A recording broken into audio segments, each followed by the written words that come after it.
안녕하세요. 저는 유치원 교사를 하고 있는 30대 여자입니다. 저는 뭐든지 중간인 아이였어요. 공부도 중간, 노는 것도 중간, 심지어 성적도 중간이었어요. 집에서도 말수가 별로 없는 편이었고 친구도 2~3명 정도밖에 없었어요. 그저 그런 평범한 학창시절을 보내고 난 후 저는 성적에 맞춰 한 대학의 유아교육학과에 입학했어요. 어렸을 때부터 별다른 흥미가 없었던 저는 이것도 싫고 저것도 싫었지만 아이랑 강아지는 정말 좋아했거든요. 그래도 좋아하는 걸 할 수 있는 과를 가야겠다 싶어서 선택한 것이었어요. 전공을 배울 땐 정말 재밌고 좋았어요. 새로운 학문을 배운다는 게 얼마나 행복한 일인지 그때 많이 깨달았네요. 정말 열심히 해서 장학금도 받았어요. 학창시절엔 항상 중간 등수만 맴돌던 제가 과탑이라는 걸 처음 해봤어요. 부모님도 정말 많이 좋아하셨어요. 그때부터 자신감이 생기더라고요. 앞으로 일들이 술술 잘 풀릴 거라는 막연한 데가 생겼어요. 하지만 취업하고 나서 깨달았어요. 좋아하는 걸 전공으로 하면 후회한다는 것을요. 아이들을 돌보는 건 정말 좋았지만 그 외의 것들이 저를 힘들게 했어요. 일단 그 업계 자체가 다른 곳에 비해 박봉이더라고요. 그리고 퇴근 시간이 딱히 정해져 있지 않았어요. 종이로 월 만들거나 꾸미거나 색칠하거나 그런 것들을 하다 보면 어느새 밤 10시가 되고 집에 가면 몸이 노곤해서 푹 쓰러져서 자면 또 출근이었어요. 그래도 아이를 웃는 모습을 보면 마음이 녹아내리곤 했어요. 그걸 보는 게 제 삶의 유일한 낙이었죠. 그렇게 그 일을 5년쯤 했을 때 제가 20대 후반이 되더라고요. 주위 선생님들이나 원장님들은 저에게 남자친구 있어요? 결혼 언제 해요? 하면서 슬슬 묻기 시작하더라고요. 제 부모님도 그쯤 되니 저에게 슬금슬금 그런 것들을 물어보며 궁금해하셨어요. 하지만 저는 남자친구가 없었거든요. 굳이 핑계를 대자면 남자를 만날 틈이 없었다고 해야 할까요? 출근하면 항상 아이들 아니면 주변 선생님 아니면 학부모님들과 마주치고 퇴근하면 바로 자는 일상을 반복했으니까요. 딱히 소개팅을 시켜준다는 친구들도 없었어요. 주변에서 자꾸 결혼을 하고 또 결혼에 대해서 물어보니 은근히 초조해지기 시작하더라고요. 그때쯤 저의 인연이 나타났어요. 제가 시간이 날 때마다 밤에 걷는 걸 좋아해요. 주말이나 일찍 퇴근할 때 집에 들러 옷을 갈아입고 집 근처에 있는 강 주변을 걷거나 뛰어요. 특히 일하고 나서부터는 먹는 양이 많아져서 살이 좀 쪘었거든요. 그런데 같은 시간에 조깅을 하는 남자가 있어요. 몇 번 마주쳤는데 마주칠 때마다 눈이 마주쳤거든요. 그런데 어느 날 저에게 말을 거는 거예요. 자주 마주치네요? 네. 이 근처 사세요? 네. 처음에는 좀 경계했어요. 제가 아이들에게 누누이 강조하는 게 처음 만난 사람을 절대 따라가지 마라였거든요. 그래서 첫날은 대충 피하고 말았어요. 그런데 그 다음날에 또 마주쳐서 그 사람이 인사하고 또 다음날에 말을 걸고 보니까 저희 동네 사람 같더라고요. 그쪽은 어디 사시는데요? 저 아파트에 삽니다. 나랑 같은 아파트네? 같은 곳에서 산다는 게 신기해서 말을 주고받았어요. 그 사람은 저보다 2살 많고 IT 회사에 다니는 프로그래머라고 하더라고요. 그렇게 말을 트고 나서부터 조깅을 할 때마다 그 남자가 저에게 물을 항상 건네줬어요. 저는 그게 또 고마워서 이온음료 같은 거 사서 그 남자에게 보답하기도 했고요. 그때부터 제가 조깅하러 나갈 때마다 거울을 한 번 더 보게 됐어요. 너무 혈색이 없는 것 같아서 색깔 있는 립밤도 바르고 선크림도 좀 더 덧바르고요. 자주 마주치는 사람이 있으니까 은근 신경 쓰이더라고요. 그리고 궁금해지는 게 많아졌어요. 여자친구는 있나? 아님 결혼은 했나? 하는 것들이요. 직접 물어볼 수도 없고 해서 그냥 시덥잖은 이야기만 나눴어요. 그때 남자가 저에게 먼저 묻더라고요. 유치원 교사시면 바쁠 텐데 남자친구 사귈 틈이 없겠어요? 네, 그렇죠. 그래서 없어요. 그래요? 저도 없어요. 그때부터 저희는 조금 더 가까워졌어요. 사람 마음이라는 게 자주 보면 정이 들잖아요. 그 남자에게 서서히 정이 들게 되더라고요. 그런데 어느 날 그 남자가 보이지 않는 거예요. 어디 아픈가? 왜 매일 나오던 사람이 안 나왔지? 싶어서 두리번거렸는데 그때 딱 그 남자가 절 향해 뛰어오고 있었어요. 저는 애써 안 찾은 척 연기하며 몸을 풀기 시작했죠. 저 찾으셨어요? 아니요. 제가 뭘요? 두리번거리시던데? 그냥 풍경 구경한 거예요. 연락처 교환할래요? 아님 퇴근 후에 저녁 같이 먹어도 좋고, 저 사실 다리가 요즘 말썽인데 일부러 조깅하러 나온 거예요. 저 때문에요? 네. 대학교 다닐 때 이후로 처음으로 남자에게 고백을 받은 거였어요. 무의미한 일상을 보내다가 처음으로 심장이 두근거리는 기분을 느꼈어요. 아, 드디어 나에게도 연애라는 게 다시 찾아왔구나 싶어서 기쁨을 감출 수가 없었어요. 조깅하다 만난 남자가 남자친구가 되는 순간이었어요. 모든 게 완벽한 연애였어요. 사는 곳도 가까웠고 생활 패턴도 비슷해서 잘 맞았어요. 심지어 식성도 비슷했어요. 싫어하는 음식이 같았고 좋아하는 음식도 같았거든요. 이런 걸 보고 운명이라고 하는구나 싶었어요. 저는 일단 이 사람에게 저의 모든 모습을 보여주고 싶었어요. 남자친구는 사가족인데 부모님과 여동생이 있다고 했어요. 그런데 들어보니 뉘앙스가 여동생과 별로 안 친한 것 같더라고요. 걔는 항상 지멋대로고 이기적이야. 부모도 내팽겨 치외라니까. 그래도 동생인데? 난 동생으로 생각 안 해. 걔도 가족 생각 안 하거든. 저는 언니가 하나 있는데 정말 친하거든요. 물론 어렸을 때 치고받고 싸우고 울고 난리가 난 적도 있었지만 성인이 되니까 자연스럽게 서로를 이해하게 되더라고요.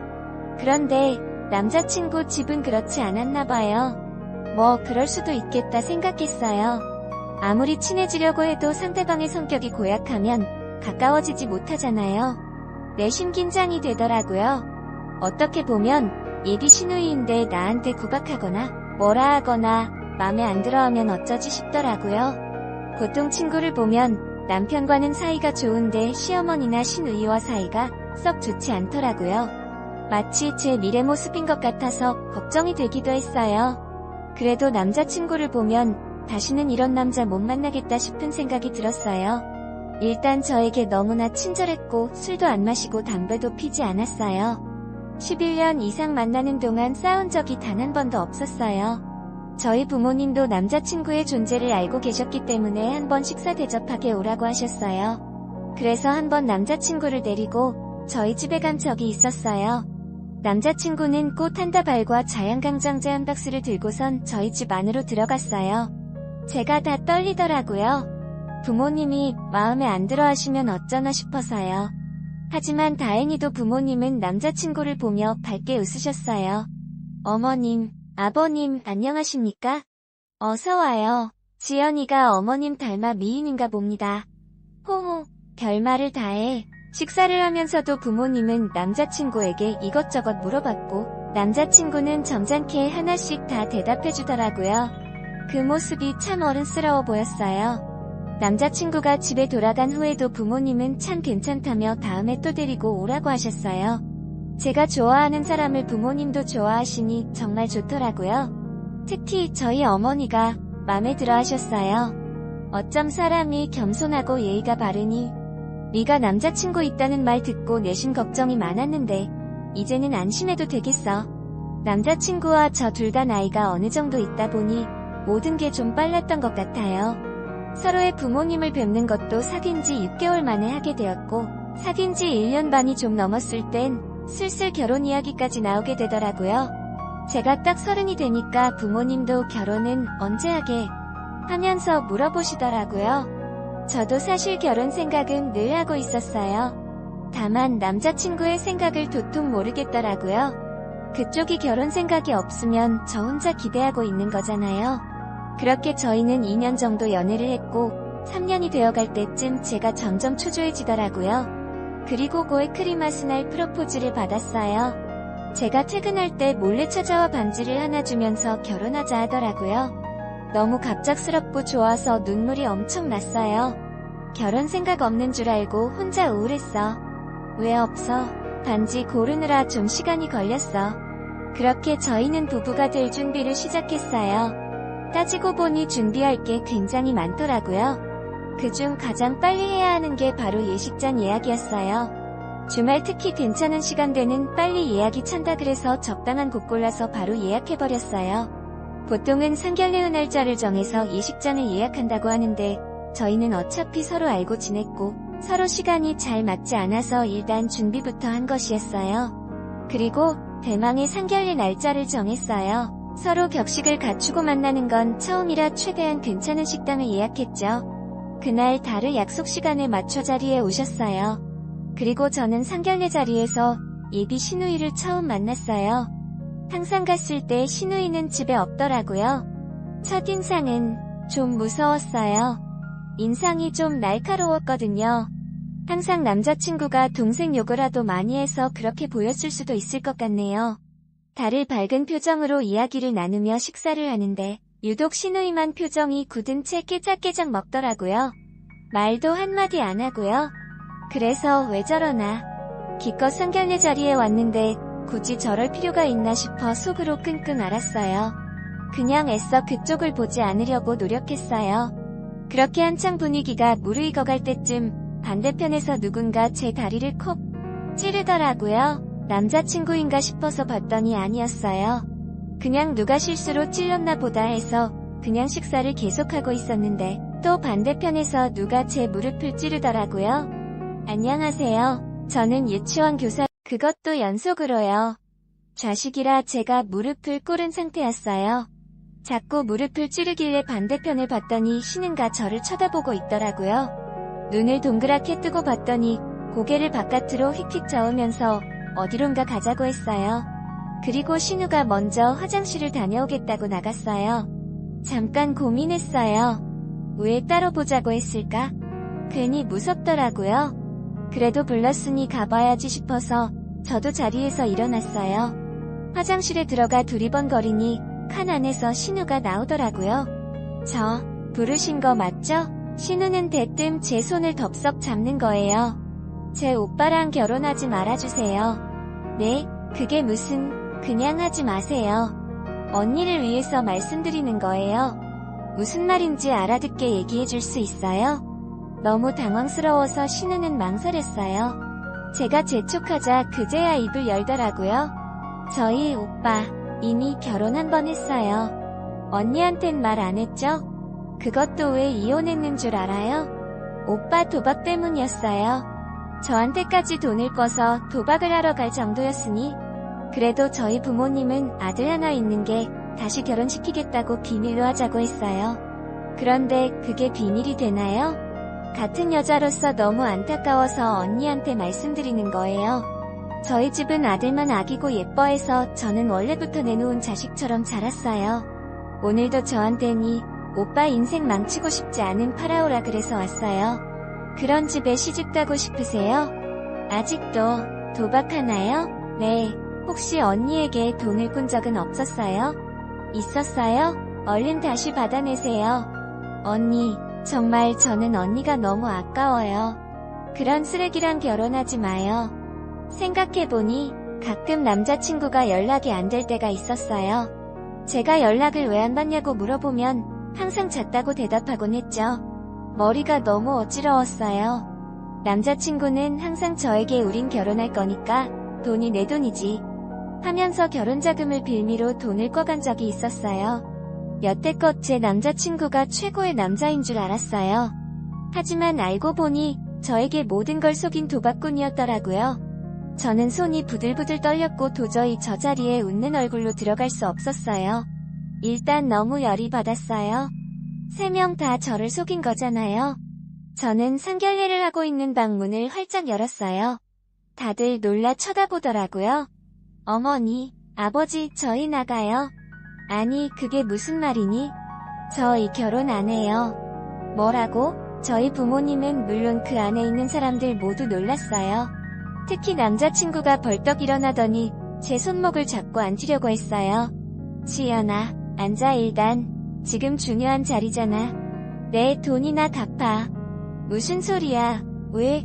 도박으로 다 날렸니? 아님, 전처한테 졌어.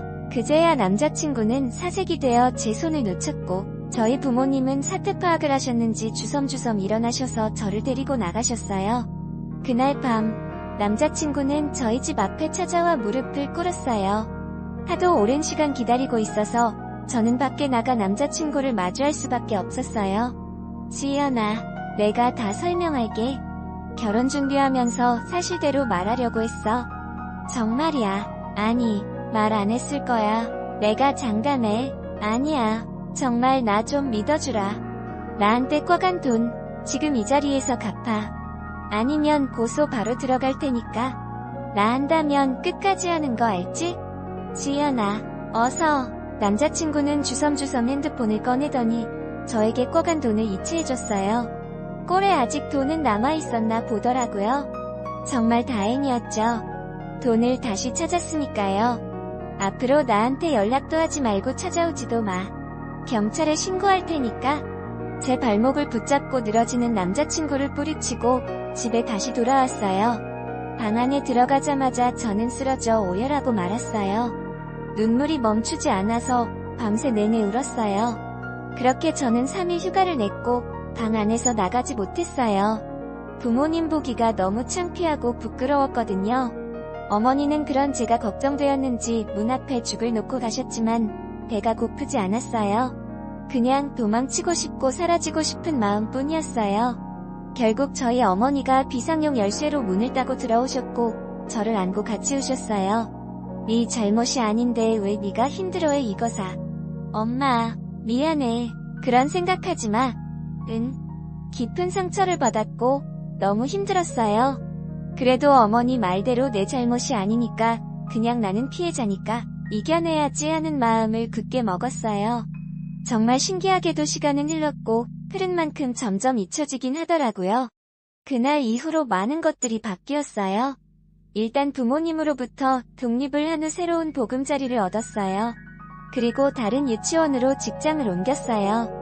새로운 곳에서 새 출발하는 느낌으로 열심히 살았어요. 그 뒤로 계속 전 남자친구에게 연락이 와서 핸드폰 번호도 바꿨어요. 그렇게 하니까 자연스럽게 제 주위에 필요한 사람만 남게 되더라고요. 지금은 30대 중반이 되었지만 아직 결혼 생각은 없어요. 일단 제 삶이 더 먼저라고 생각하려고 해요.